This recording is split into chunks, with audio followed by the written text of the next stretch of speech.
بسم الله الرحمن الرحيم الحمد لله رب العالمين والصلاة والسلام على أشرف الأنبياء والمرسلين نبينا محمد صلى الله تعالى عليه وعلى آله وصحبه وسلم تسليما كثيرا كثيرا. Mes chers frères et sœurs, salam alaikum wa rahmatullahi wa barakatuhu. Toujours un plaisir de vous retrouver à travers le lien de la mosquée de Bounaï. Mes chers frères et sœurs, nous sommes tout le temps encore dans ce mois béni, le mois de Ramadan, le mois de toutes les vertus.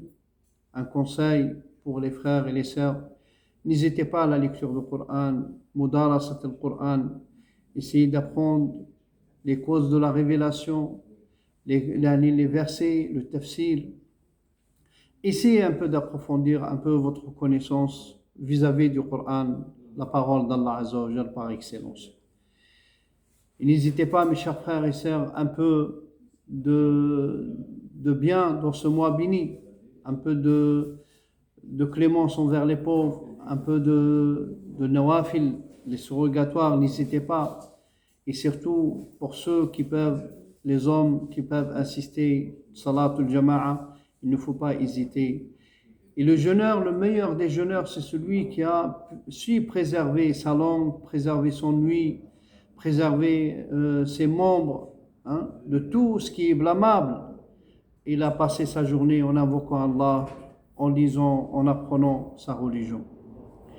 Le frère Boumedienne, il m'a avisé de beaucoup de questions.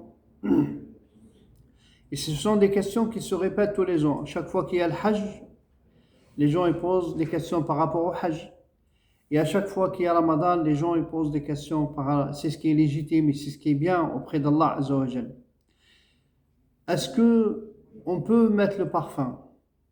Est-ce qu'on peut mettre le parfum pendant Ramadan? Pendant Ramadan, on peut mettre le parfum.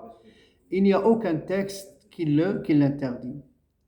Comme on l'a vu, les Malikites, rahimahumullah, ils disent que c'est le mois de la spiritualité. C'est pas le mois de la beauté, c'est pas le mois de se faire beau et passer son temps à soigner son look. Non, c'est le mois de la spiritualité. C'est pour cela qu'ils ne prennent pas en considération tout ce qui est beauté, ce qui est parfum, même certains, ils l'ont amené au détestable dans ce mois. Mais il n'y a aucun texte clair qui l'interdit de mettre le parfum. Mes chers frères et sœurs, les ulama, les savants de l'islam, ils considèrent que la bouche, elle est à l'extérieur. Elle n'est pas dans le corps, elle est à l'extérieur du corps. Donc, se laver, se brosser les dents, certainement, il faut faire très attention. Il faut faire très attention que ce dentifrice ne descend pas dans la gorge. Si vous sentez le goût du dentifrice dans votre gorge, ayez la certitude que votre jeûne est rompu. Ce n'est pas la peine de manger et il faudra rattraper cette journée. C'est pour cela qu'on a entendu certains savants, dans nos grands savants, rahimahumullah, ils disent, si vous voulez utiliser le dentifrice, utilisez-le pendant la prière de l'Fajr. Une fois que vous avez fini le suhour, lavez-vous bien la bouche, brossez-vous bien la bouche et rincez-vous bien la bouche, qu'il ne reste pas des restes du manger. Mais le faire dans la journée, il est autorisé, avec beaucoup de précautions, mes chers frères et sœurs. Il faut faire très attention. Si jamais vous sentez le goût du dentifrice dans votre gorge, ayez la certitude que la journée, le siyam, il a été annulé. Ce n'est pas la peine de manger.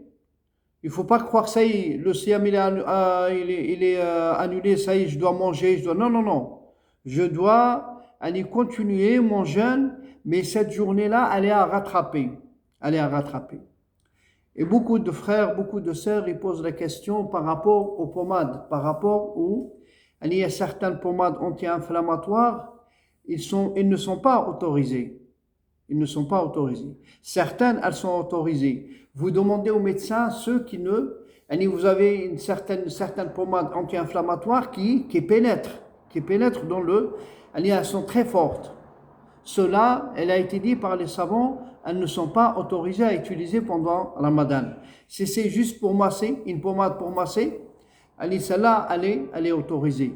Mais mes chers frères et sœurs, comme on l'a dit au début, si je peux repousser tout cela après l'iftar, j'ai de la pommade anti-inflammatoire à mettre, je la mettrai après l'iftar, pour ne pas rentrer dans le mahtour, dans le détestable. Est-ce que j'ai bien fait, j'ai pas bien fait, et je reste un peu dans le ouest-ouest. Est-ce que j'ai jeûné, j'ai pas jeûné? Non.